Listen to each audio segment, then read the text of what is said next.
this another opportunity that we have to be together on Skype, and those of you that will join us later. We praise Yeshua. I'm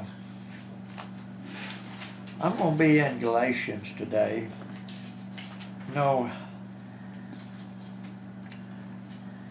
And we're going to talk about, and I know I do that. I'm always doing this, but I'm trying before I retire or I give up the ghost, whatever.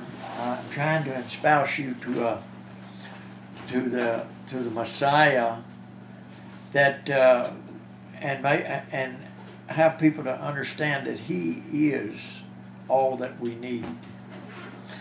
And Paul is constantly in all of his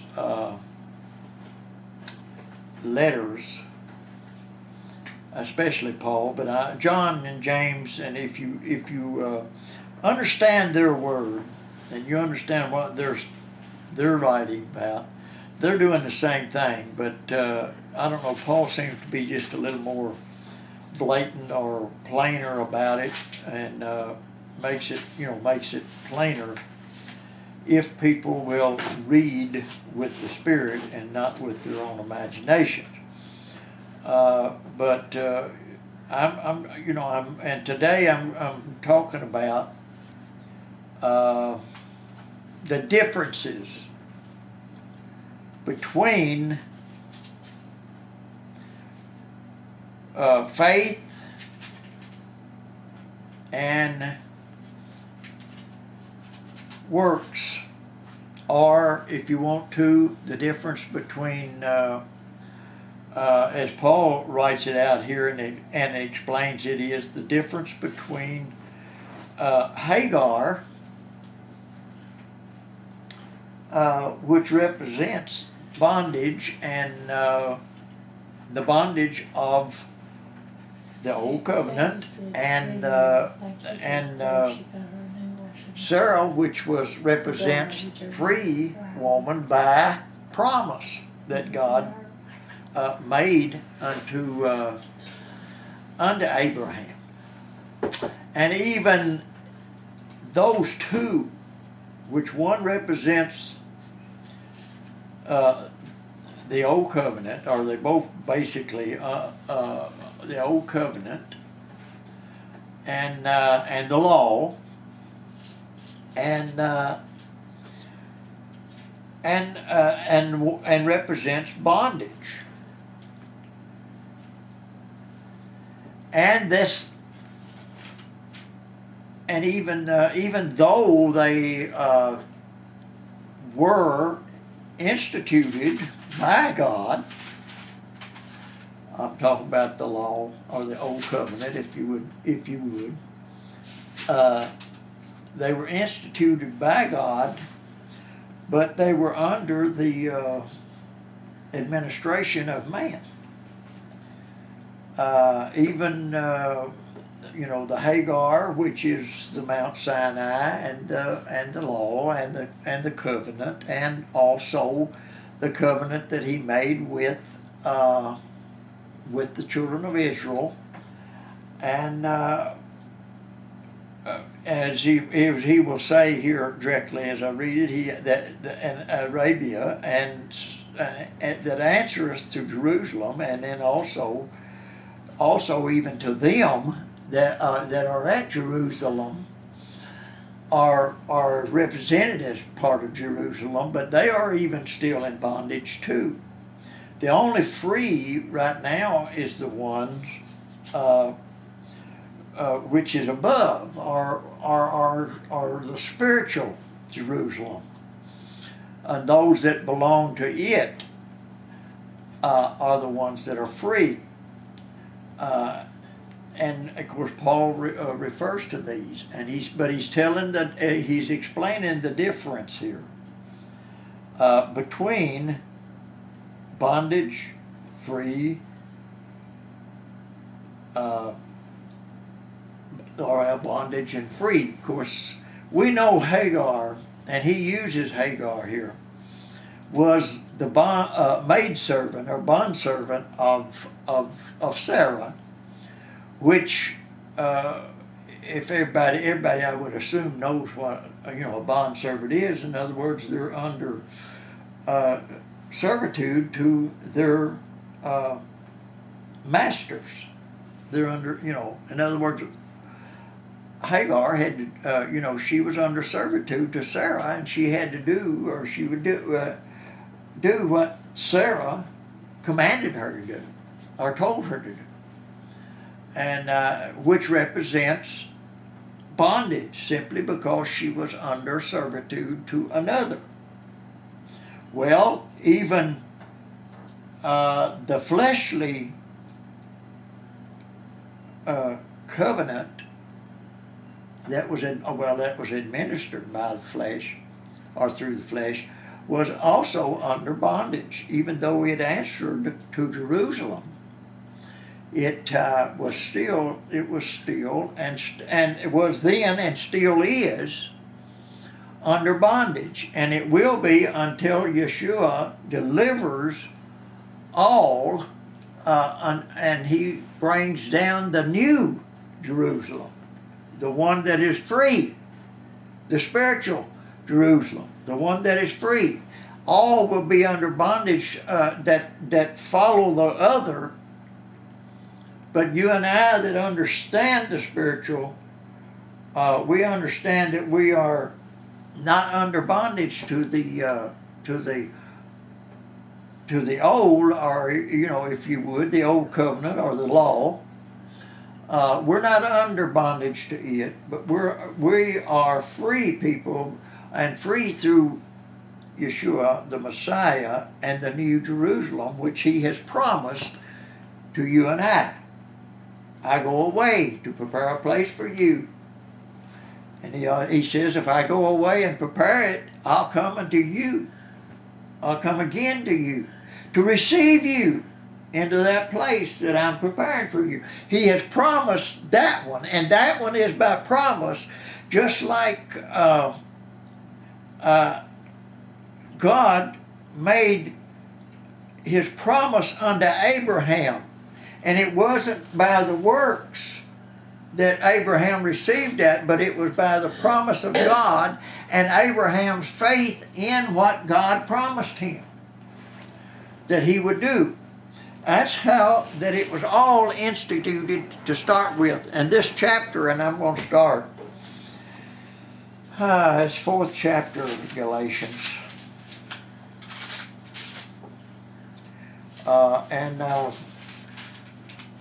To get the whole thing, and I know everybody understands this, I always tell you, to get the whole thing, you need to study the whole letter. But the main topic of this, or the meat of the letter, if you will, I'm just going over with you today and presenting to you today to help you get it. But to understand the whole thing, the purpose of the Old Covenant, the purpose of the law, to understand that. To understand that, you need to read maybe, or at least you need to study the whole letter that Paul wrote here. But I would like to remind you, before we go too much further, I'd like to remind you what Paul is doing here. If you will think back and relate back to those of you that studies and has read and studied Galatians, you understand that Paul wrote this particular letter to the assembly there for one purpose, and that is that because someone else is coming in among them and trying to pervert the gospel that Paul had already preached to them or taught them. There was others coming in among them trying to pervert that gospel, trying to change, or teaching them, the Greek word would be allegory, a different which allegory is there in the 4th chapter. But a different gospel than they already had been taught to them. And Paul is writing to them and warning them and telling them, if anybody else comes in here and teaches you anything else than you have already been taught, that I have already taught you, let that be a curse. In other words, don't listen to it. It's not the truth. It is false. And all of these is coming in among us in this day that we're living in, and Satan is very, and I call it by what it is, and people don't like it too much, but Satan is very imminent in trying to pervert the truth of the gospel of the Messiah. Yes. Which, is Yeshua crucified for you and I. That delivers us from the bondage of the law. And now, if anybody here, some people hear me say that, it's going to jump about ever how they can jump in the air, because they claim the law was perfect. Well, the law is perfect, but we are not, in that we cannot keep that law. As human beings, as people as we are, we cannot keep that law. We have to have someone to do it, if you will, for us. And that's the only way I know how to put it. We got to have someone to do it for us, because we are unable to do it. And that was the purpose of the Messiah coming, was for him now, by our faith in him, he fulfills that we could not do. He fulfills that in us. He alone, not by my works that I would do according to the law. I don't do those. I let him, and I put my faith in him that he will fulfill that for me, because I can't do it. Understand this. I can't do it. You can't do it. Nobody can do it. If anybody, and I've said this 100 times, but if anybody could ever have kept the law, Yeshua would have never had to come. And that's something I thought people need to understand. If anyone, Moses, anybody, could have ever kept the law in its perfection, then Yeshua would have never would have had to came, and he therefore never would have came. But no man is able to do it, but Yeshua was able to do it. He did do it, and now if we put our faith in him, he will fulfill that in us. And that is what makes us meet or fit to be partakers of the glory that he has. It's our faith through him, or in him, to fulfill this. And that's what Paul is trying to tell the the people here at Galatia. When someone else has done come in, he even makes the statement about when him and Barnabas and Titus had came back, that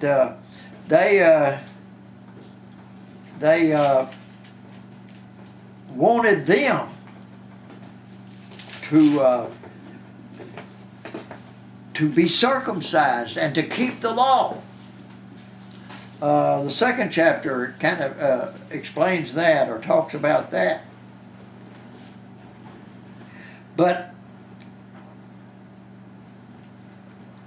And they compel them to be circumcised and to keep the law. Just like a lot of people today, they leave out the circumcision, but they compel you to keep the law. Well, I got news for you. They don't bring out the circumcision, but if you're going to keep the law, honey, you're going to have to be circumcised. At least I'm referring to the men. Because that is the main part, one main part of the law. That is the only way that man was, that a Gentile was accepted into the tribe of, in Israel, was that they be circumcised and keep the law. And without the circumcision, then you was none of his at that time, under the old covenant. So if you're going to keep the law, the number one thing that man is going to have to do is he's going to have to be circumcised. And a lot of people can say today, because at one time, it ain't so much today, and it wasn't in my day when I was born, but in between there and now, doctors did the circumcision, but it wasn't for the purpose of what it was done. So if you're going to join law, you're going to have to be redone, if you will. But anyway.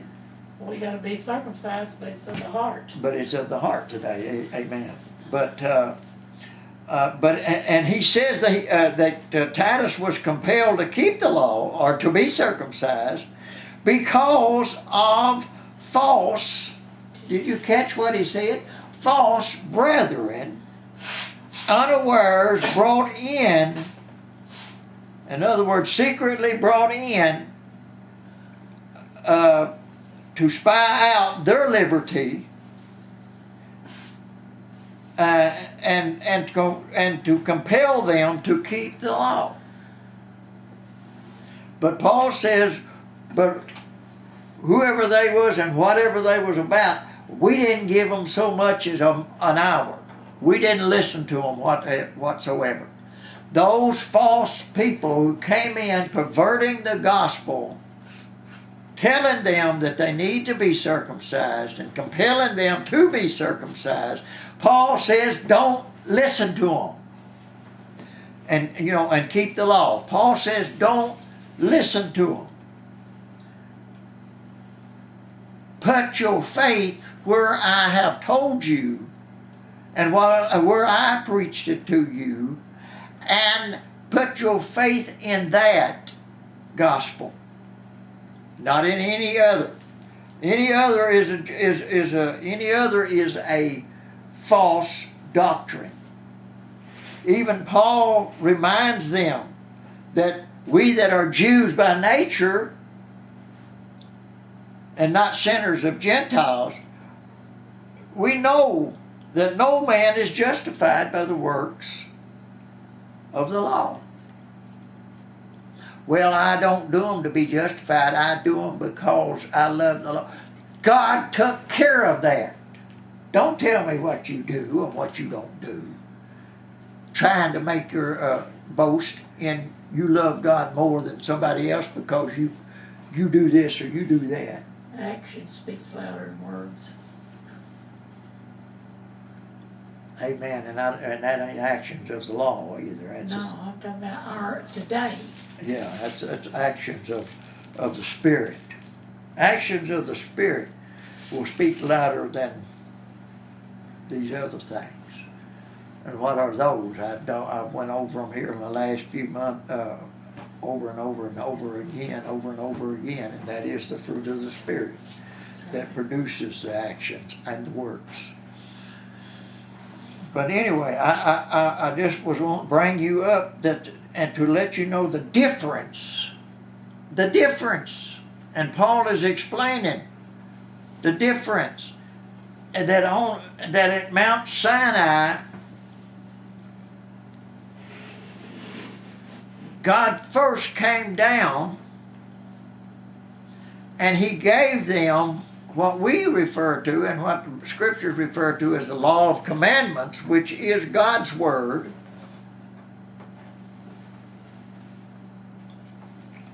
And because man failed that, and they failed it in less than 40 days after Yahweh came down, they failed it. And they failed it miserably in that they disobeyed the very first thing God said don't do. I'm your God. And you are not to make any other images of any other gods and call them your gods or call them Yahweh. And that's exactly what they done. They failed the very test within, in less than 40 days, they failed and disobeyed God, and God gave them the covenant of not the covenant of promise, the covenant, the old covenant, made that covenant with them, which was was administered by the laws of Moses that they were to keep. And Paul even goes through that in this third chapter and tells what the purpose of the law was. The purpose of the law that God gave, and the law of Moses that God gave that the children of Israel had to observe, was not to save them. It was in no way to save them, but it was only to keep them until a Savior could come, which was Yeshua the Messiah. It was there for that purpose. And once He came and made the sacrifice, first of all, kept the law, made the sacrifice, rose again, and sent back His Spirit, and this gospel began to be preached, all the other began to fade and go away. This was now what we were to listen to. This new promise, this new covenant that He made with us. That if we will put our faith in Him, just as Abraham did, put our faith in Him just as Abraham did, then He would work out, He would fulfill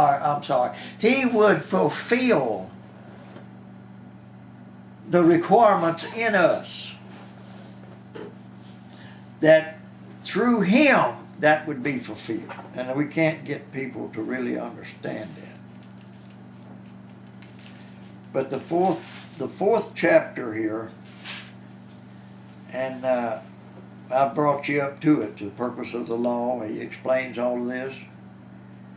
You know, how it was our schoolmaster, you know, unto Messiah, that we might be justified by faith, not by works, not by the law, but by faith in Him. And just to start, well, he even says it, but for as many of you as have been baptized into Messiah have put on Messiah. And it doesn't make any difference. You're neither Jew nor Greek.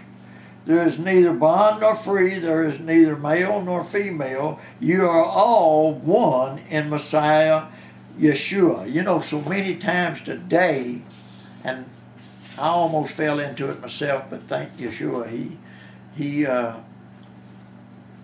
set me on the straight path instead of letting me vary off into that. You know, I thought I had to, I thought I was to become a Hebrew because I was to become a child of God, because I was a child of God. I would be a Hebrew, and I misunderstood what Paul was talking about at one time, that, you know, we're not all Jews that are born into that nation, but they are Jews whose faith is in the Messiah. And I fell almost into that. But it doesn't make any difference. I was born a Gentile. I will always be a Gentile. The glory of the Messiah is that He included me now into that. into his glorious gospel. He brought me into that. And now it doesn't make any difference whether you're Jew or you're Gentile. We're all been made one in the body of the Messiah.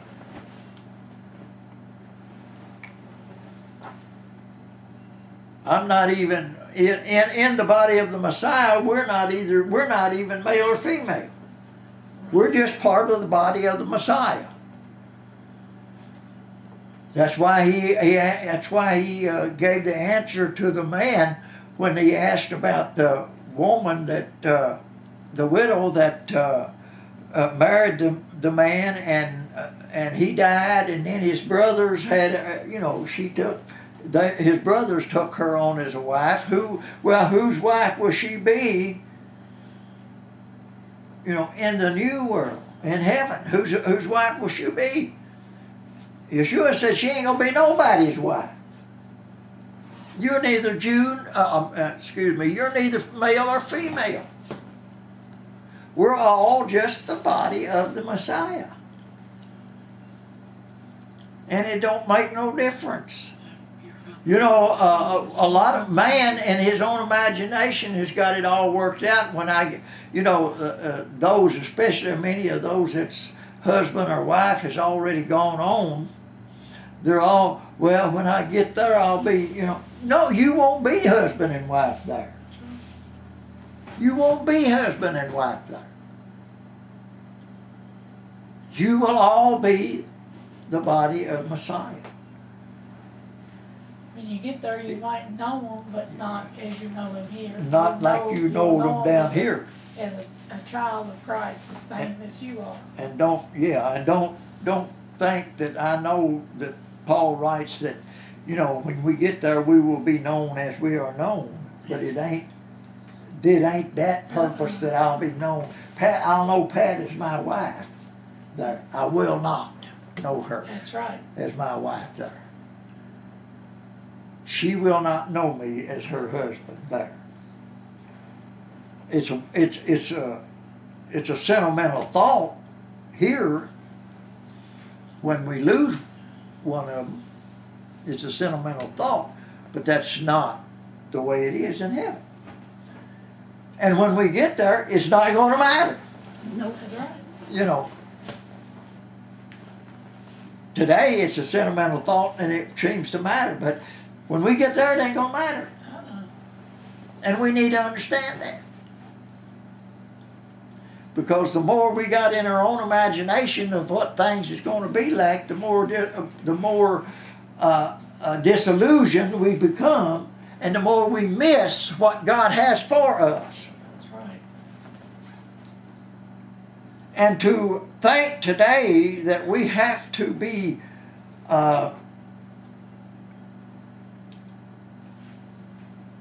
observe the covenant or the law like Israel did is a disillusionment that will draw us away from the truth of the Messiah. Because if that's true, the Messiah came in vain. But we know, or at least I hope we all know, that that's not the truth. The truth is our faith in the Messiah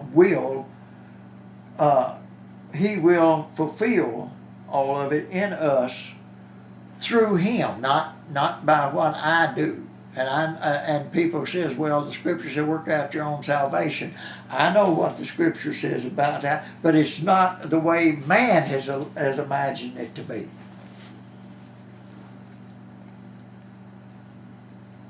Anyway, let me get started here. I'm gonna be long today if I don't. I just so much want to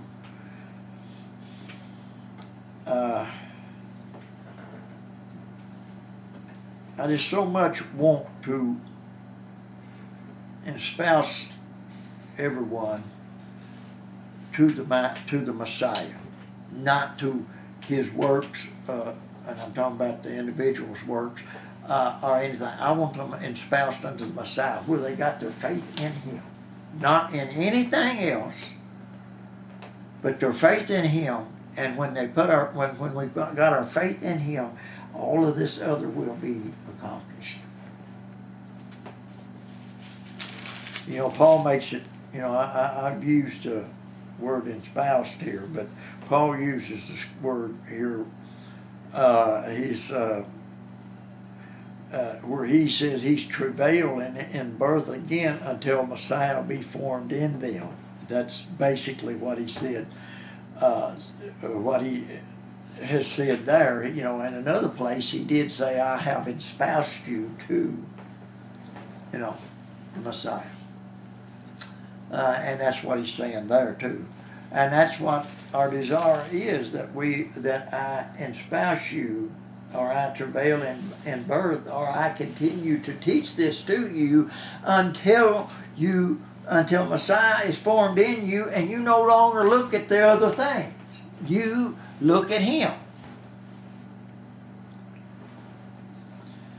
Anyway, I'm gonna start reading here, and I'll try to read through quite a bit of this. But I want you to listen to what it says and catch what it is saying. And anyway, because he's gonna make a very good illustration, and he's gonna make a big difference in the way people or it should make a big difference in the way people perceive the Scriptures. Fourth chapter says, Now I say, the heir, as long as he is a child, differeth nothing from a servant, though he be master of all, but is under tutors and governors. And he's not talking about the Messiah here. He's talking about you and I. We've been they were under tutors and governors. We are still now even under tutors and governors to teach us of the Messiah. But so many tutors and governors that the enemy has is trying to teach people other things. But he's explaining here, but he's under tutors and governors until the time appointed of the Father. Until the time appointed of the Father, that we receive all of this that He has promised us. Even so, we, when we were children, were in bondage under the elements of the world. But when the fullness of time was come, God sent forth His Son, made of a woman, made under the law. He was made under the law, to redeem them that were under the law, that we might receive the adoptions of sons. Instead of servants, we might receive the adoptions of sons. And there's the word redeem there. If you want to get the meaning, there is that He has brought us from one thing, or bought us out of sin, and He has made us now part of His body, or if you want to refer to, as the Bible so many times, the sons of God. He has brought us from, He has redeemed us. He has bought us with the price, and that price was His blood. Yes. And has redeemed us from what we was unto what we are now, the sons of God. And that was they was redeemed them that were under the law. See, He has taken them that were under the law and now brought them forth, that they become now the sons of God. Not still under the law, but now are the sons of God. And because you are sons of God, hath He sent forth the Spirit of His Son into your hearts, crying, Abba, Father, or Father, Father. Wherefore thou art no more a servant, but a son. And if a son, then an heir of God through Messiah. Howbeit then, Howbeit then, when you knew not God, you did service unto them which by nature are no gods. Now he's referring to the Gentiles here. When they didn't know God, these people that he espoused here are travails in birth until they, have put on the Messiah. He's talking about them. But now after that you have known God, or rather are known of God, in other words, not that you know God, but that God knows you, or rather are known of God, how turn you again to the weak and beggarly elements, whereunto you desire again to be in bondage?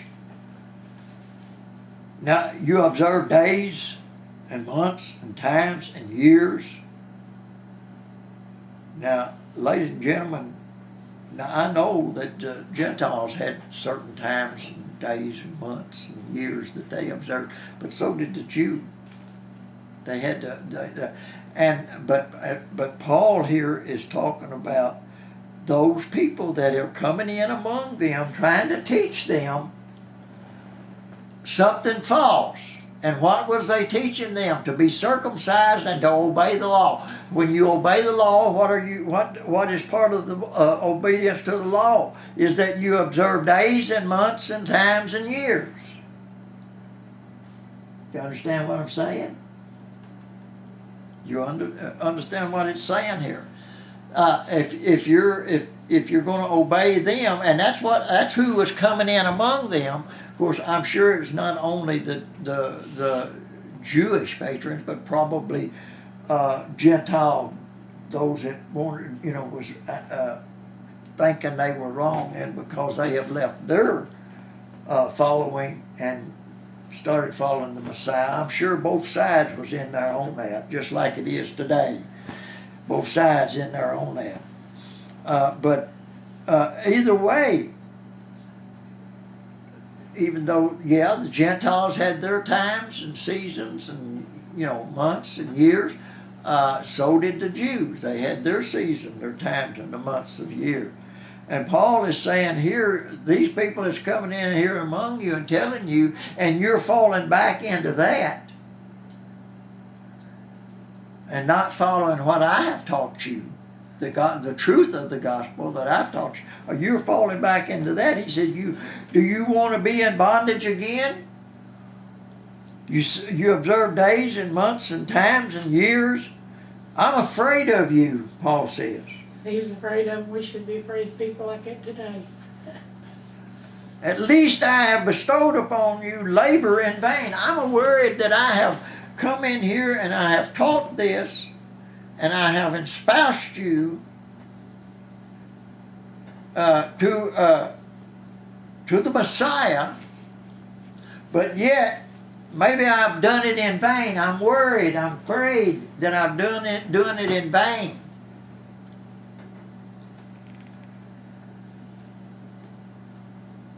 If that's what you're going to do, if you're going to go back to all this other, I've done it in vain. I'm afraid I've done it in vain. Brethren, I beseech you, I beg of you, I plead with you, be as I, for I, as ye, you have not injured me at all. You don't, I'm trying to teach you the truth of the gospel.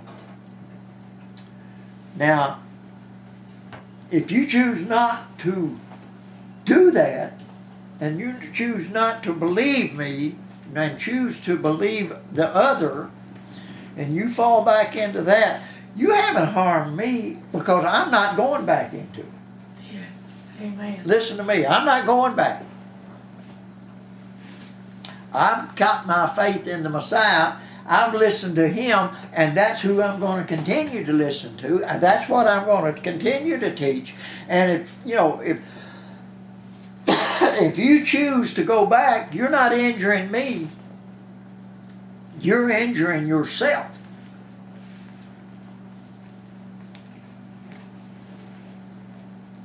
And Paul tells them, you know how that through infirmity of the flesh I preached the gospel unto you at the first, when I first come to you. You know, and my temptation or my problem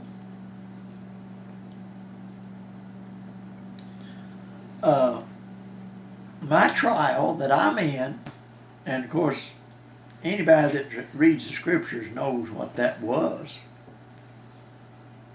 You know, it was his eyes that he had a problem with after that he was, God appeared to, Yeshua appeared to him on the road to Damascus there.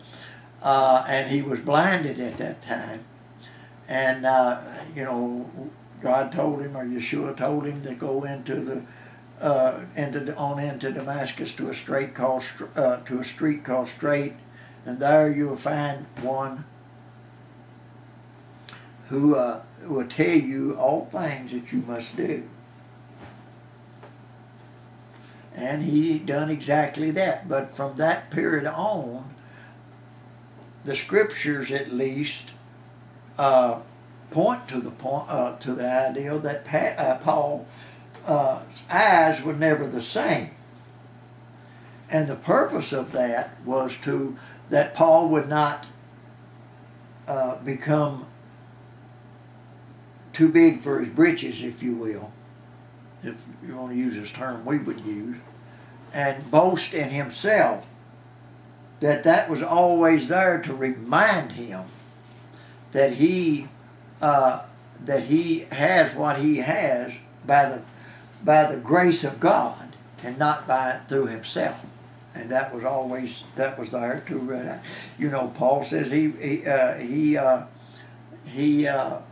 sought God 3 times for deliverance from it, but God told him, my grace is sufficient. I'll see you through this.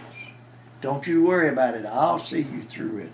And he goes on and tells us what it actually is down here in this next few verses. Which was in my flesh, you despise not nor reject it, but receive me as an angel of God, as Messiah Yeshua. You receive me as the Messiah Yeshua. Where is then the blessedness you speak of? For I bear you record that if possible, you would have plucked out your own eyes and have given them to me. He's telling them exactly what his problem was when he came into them. I am therefore become your enemy because I tell you the truth, because I've come back and reiterated that I have confirmed what I talked to you in the beginning. Now, and you're going off into this other. Am I your enemy because I'm telling you the truth?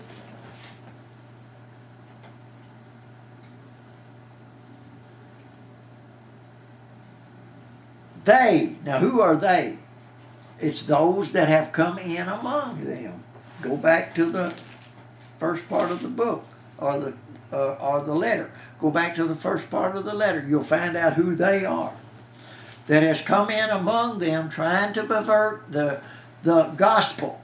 And it is right now, it will show you, if you understand what Paul is writing here, it will show you that he is referring to Jews that are coming in among them, teaching them that they should be circumcised and to obey the law. And this here, if you understand what you're reading here, actually, that's what it's saying here. It says, they zealously affect you, not well. Yea, they would exclude you that ye might affect them.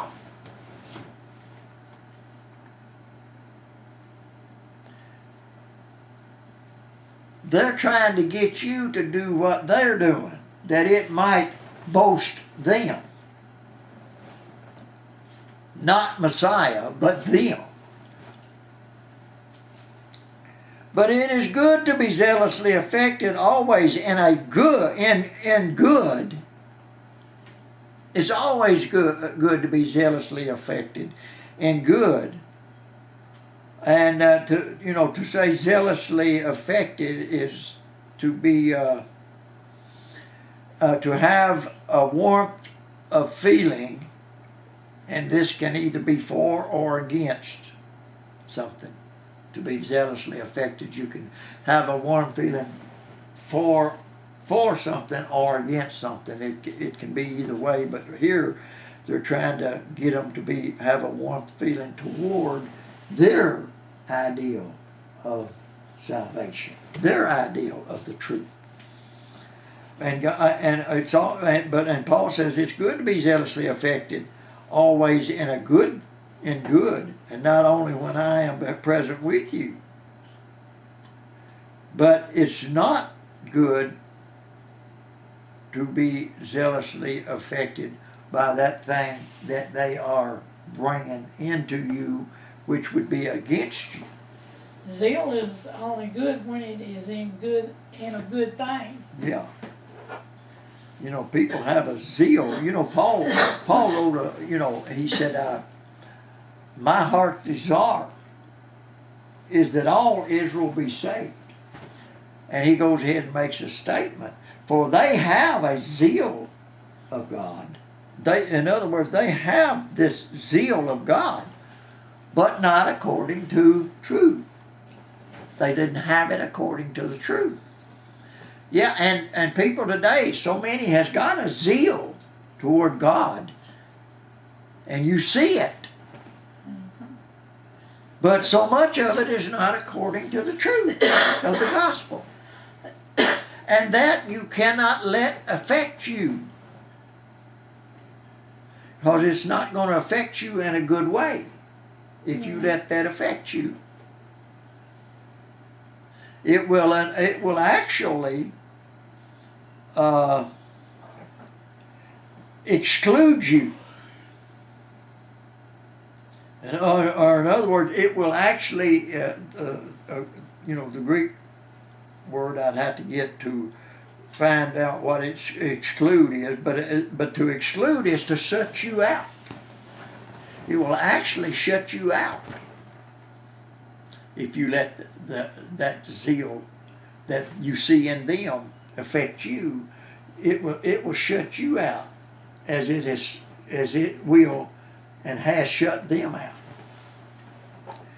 And Paul says here, my little children, of whom I travail in birth again until Messiah be formed in you, I desire to be present with you and to change my voice, for I stand in doubt of you. In other words, Paul is rebuking them. And he's rebuking them for their participation or for their willingness to receive another gospel that he didn't teach. Right. He's rebuking them for that.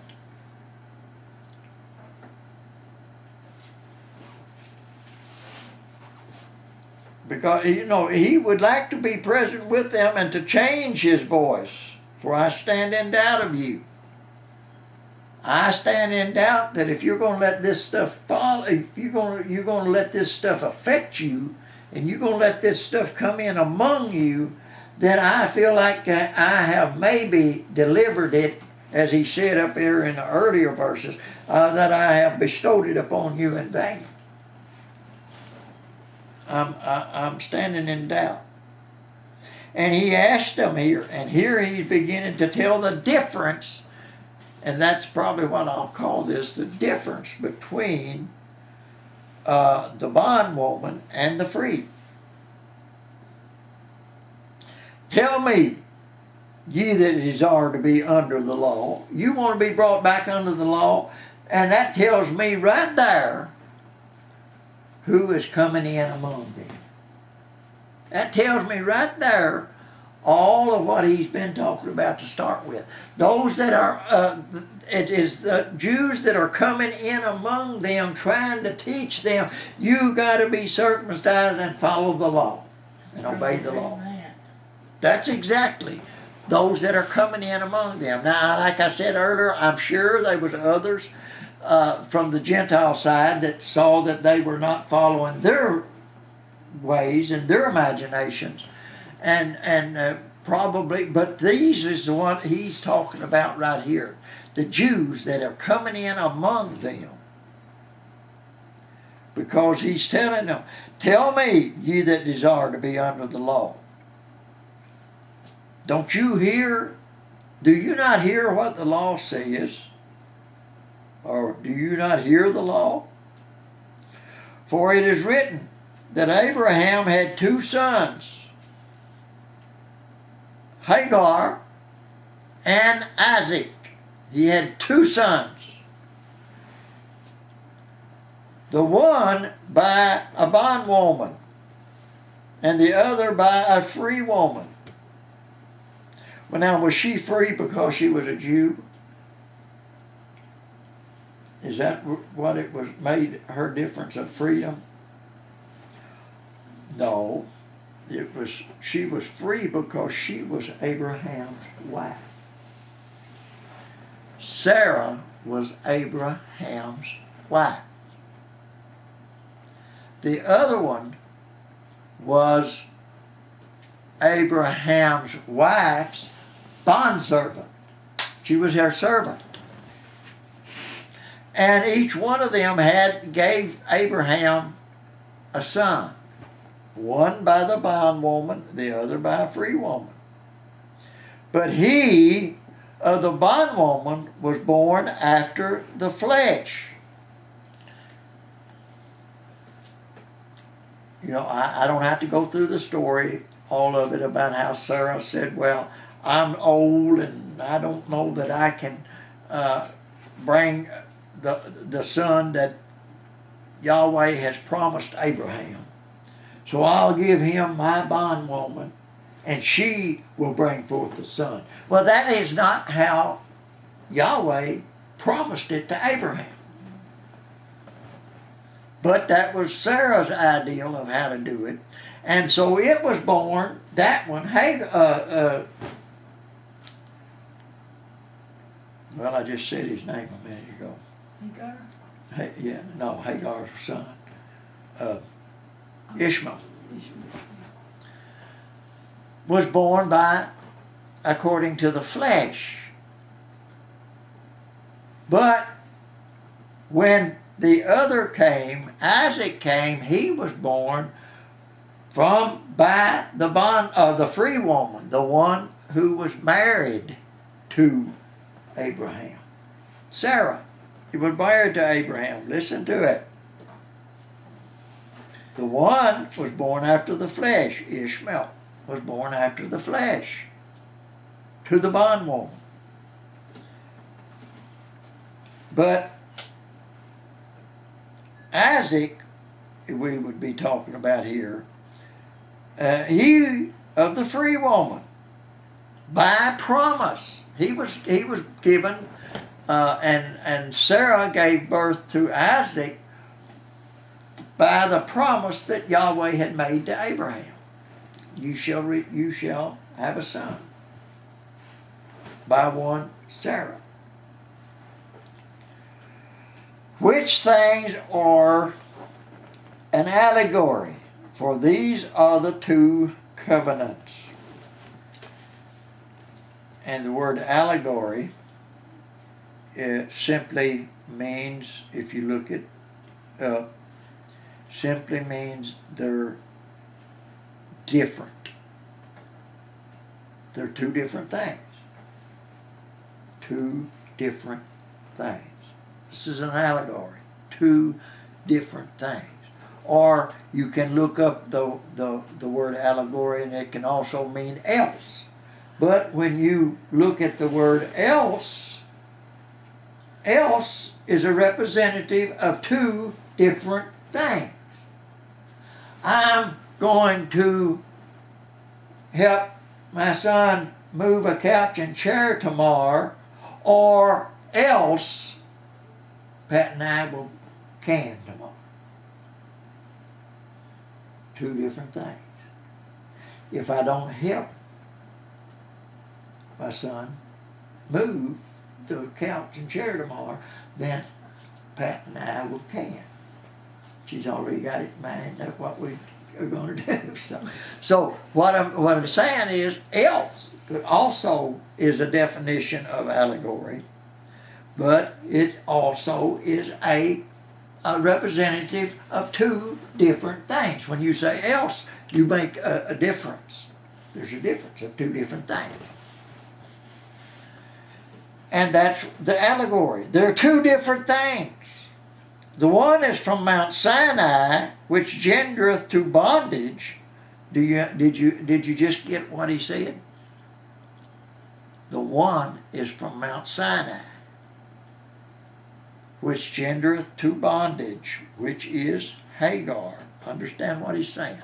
I know I've taught this to you before, but I'm trying to espouse you and help you to understand and see and espouse you to one Messiah, Yeshua, and your faith be in him, not in the things that brings forth bondage. Sinai, which gendereth to bondage, which is Hagar. For this Hagar is Mount Sinai in Arabia. And I can't, I can't figure out any easy, no simpler way of stating that than Paul has just stated it. I can't figure out a simpler way to state it. That Mount Sinai is representative of bondage. Man is under bondage. You know, they that kept the law was under bondage to do all of the law. Because if they kept the law but broke it in one thing, just one thing, they was guilty of all of it. Now that puts you under bondage, honey. Because number one, you are bound to break one of them because flesh cannot keep that law. So that automatically puts you under bondage. And that's what Paul is saying here. The gender to bondage, which is Hagar. For this Hagar is Mount Sinai in Arabia, and answereth to Jerusalem, which now is, and is in bondage with her children. Even though Jerusalem, and I don't want to have to go through all of that, how that, God chose Jerusalem, the city, to be his place. It wasn't, his temple wasn't set in Jerusalem to start with. His place of abode was not set in Jerusalem to start with. It was, what was the, I can't think right now. But those, you Bible studiers, you know where it was when they first come out of or come across Jordan, and and began to take over the land. The temple, or not the temple actually, the tabernacle. I'll get it in a minute. The tabernacle was set in another city or another place, but because of the sin and everything that went on there, God moved the temple or the tabernacle from there to Jerusalem, and this is where he set up that he would be, in Jerusalem. Anyway, like I said, I shouldn't have to bring all that into you, but even that, because it was still subject to the law, that it was still under bondage. And those that had to answer to Jerusalem, which now is and is in bondage with her children. That is still in bondage.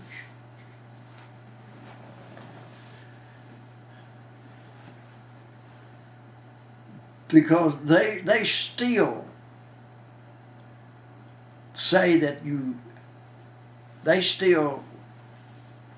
the nation Israel still answers to and what we refer to as Judaism are observance of the law. They still under that. And they still believe in that and they still follow that.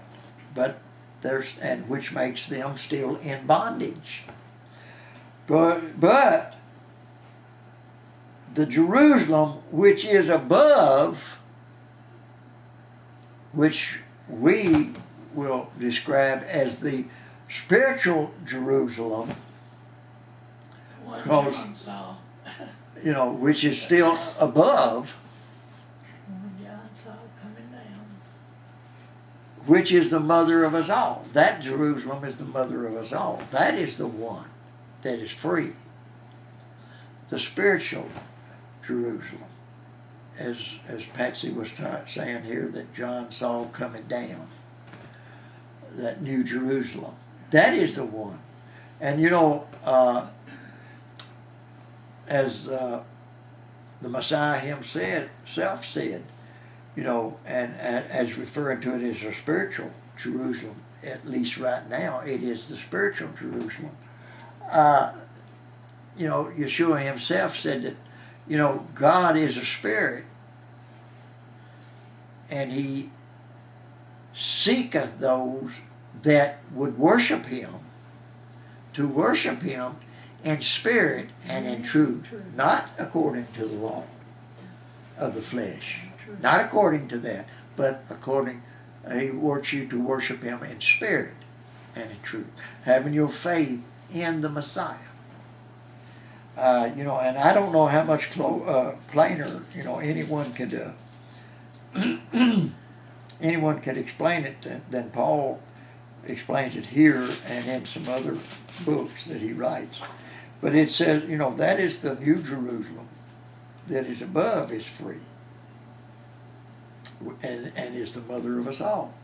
And we are to look to that, not to that that's on the earth, but to that. For it is written, Rejoice thou barren that bearest not, break forth and cry thou that travailest not. For the desolate hath many more children than she which hath a husband. The desolate, those that are under bondage,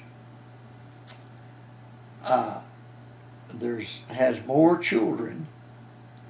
There's more of them than there are of those that are of us that are the children of the one that has a husband. Now we, brethren, as Isaac was, are the children of promise. You and I, just as Isaac. Now, it's not telling us here that now Isaac was the child of promise, so now we follow the law that followed after him and after his children. But he's explaining, Isaac was promised. And we, brethren, as Isaac was, just as Isaac was promised, we are the children of promise also. Not to do the law, but to receive the promise that Yeshua gave to us. But as then, he that was born after the flesh persecuteth him after the Spirit.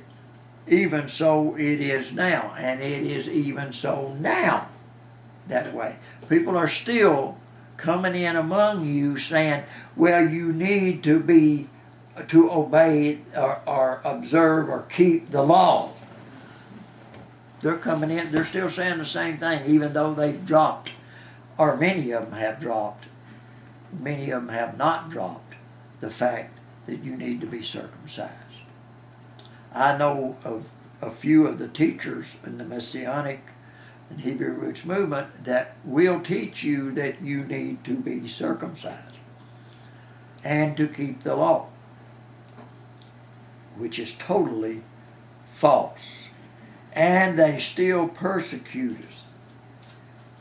And because you don't agree with them, they have nothing to do with you and tell you you don't know what you're talking about. don't listen to that person. And don't have anything to do with them because they don't know what they're talking about. But listen to me when I tell you that we still need to be circumcised and keep the law. And I'm telling you that's a bunch of malarkey. And even as though it was then, while Paul was still, teaching. It was then that they persecuted him. They sought him. He ended up in prison several times. Several times he was beaten. Not because he kept the law, but because he didn't. His faith was in the Messiah. Yes. And not because he didn't, and they didn't beat him because he kept the feast either, but because he didn't obey that. Because there was 3 years immediately following his salvation, if you will, that he didn't ever even go up to Jerusalem, which was required by the law to do so. Or he didn't, to keep the feast, he had to go up to Jerusalem. He didn't, for 3 years he didn't go. And then there was 14 years after that he never did go. So don't tell me Paul teaches that you keep the feast and the Passover and the other feast. He didn't do it. He didn't do it himself. And he was explaining to them, that is part of the law, and that is not pertaining to your faith in the Messiah. And I know people don't agree with that, but I feel sorry for them. Nevertheless, what saith the Scripture? Cast out the bondwoman and her son. Cast that out.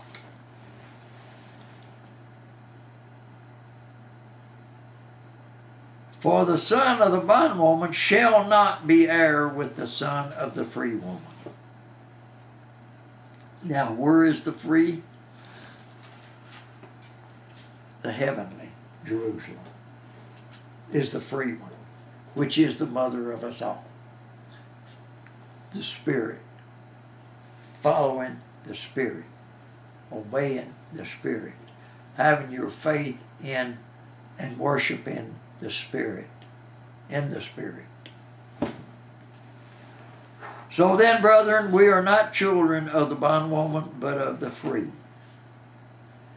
And they do this in chapters, and they divide it off in scripture, in verses, but Paul didn't do all of that. And it says here, so then, brethren, we are not children of the bondwoman, but of the free. So stand fast, therefore, in the liberty wherewith Messiah hath made us free, and be not entangled again with the yoke of bondage.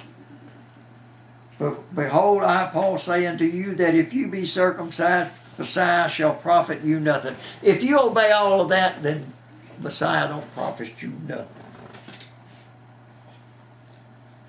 If you follow all of that. So some of them, in order to deceive others, has dropped off the circumcision, but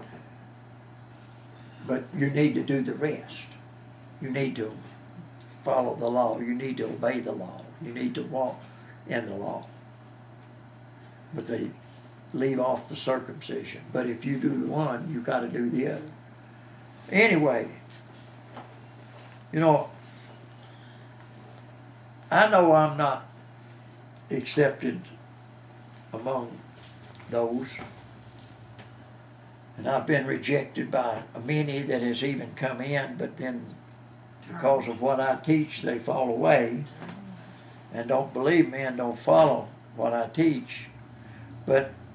And I know I don't have a whole lot longer to do this. I'm getting older and I don't have a whole lot longer to do this. But I'm trying to espouse those who will listen. I'm trying to espouse you to the Messiah, to be his bride, to be his child, and to be his child. And not to follow after the fables that man has making up in his own imagination, trying to add to what Yeshua has done for us, trying to add to it, instead of getting rid of it and just following him. And I hope that,